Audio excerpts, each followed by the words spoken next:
Hey everybody, welcome back to Pristine Podcast. My name is Leo, and in this video we're going to talk about how to use your podcast to grow your business. If you have a business and then open a podcast, you can use your podcast to grow your business in multiple ways. Let's talk about it. You have to capture the attention of your audience. You can't just rely on people stumbling upon your content and liking it. You have to consciously promote it and reach out to people. Organic traffic is only going to do so much, it's not going to maximize your growth potential. One of the ways to get this attention from people is to have a very punchy, catchy logo. If you have a podcast already, then don't change it that much, because it will show inconsistency. People are not going to recognize who you are anymore if you're on the new stages. But if you haven't, then if you're doing a logo, it's more likely going to be unique in the whole planet if you're original, but you have to keep in mind to make it bold and visible so that it stands out from the crowd. While if you're going for a cover, then it's most likely going to be similar to your competition.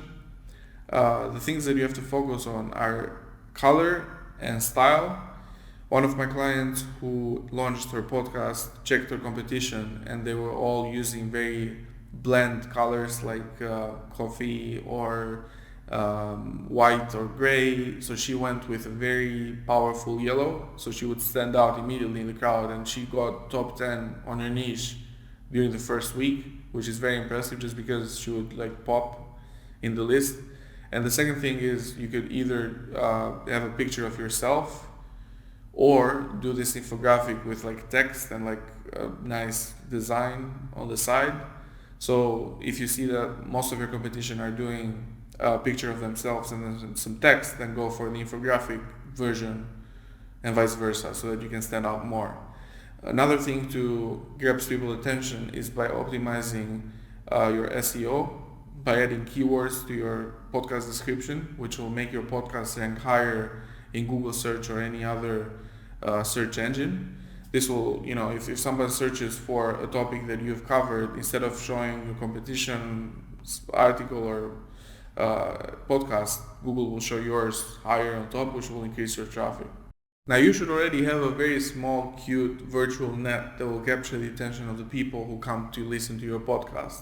To increase the size of this virtual net to grab even more people's attention, we have to take the listening experience outside the podcast.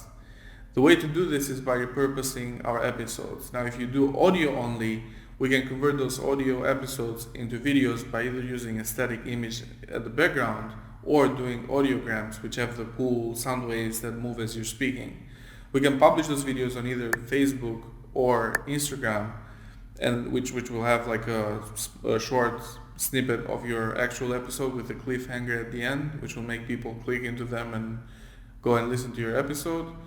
Or if you do video as well, you can publish those videos in YouTube and in your blog post so that more people can see them and enjoy them. Another way, speaking about blog posts, another way of increasing the size of your virtual net basically is by making a blog post for each episode as you publish it, which will either expand on the idea that you had to do the episode, or it will have a recap of what you talked about in your episode.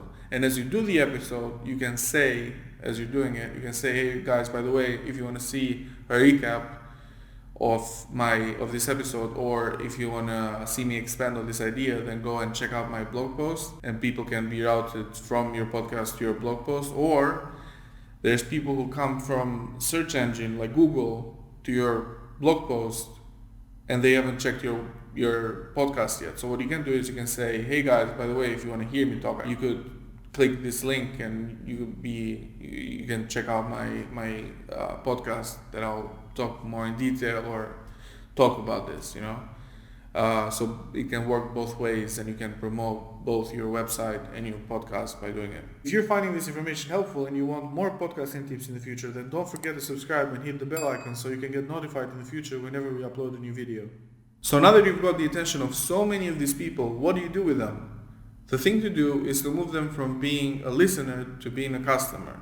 One way of doing this is by having episode-specific free PDF downloads in your blog post that's connected to your episode. So at the bottom of the blog post, there will be a form which will ask them for their name and email address. After they fill it out and they click download, they will get their PDF and you'll get their information details, which you can use to nurture them and to educate them about your products and services. Another way of doing it is by having these mini advertisements in your episodes which mention your products, and then in this way you're kind of like sponsoring your own podcast.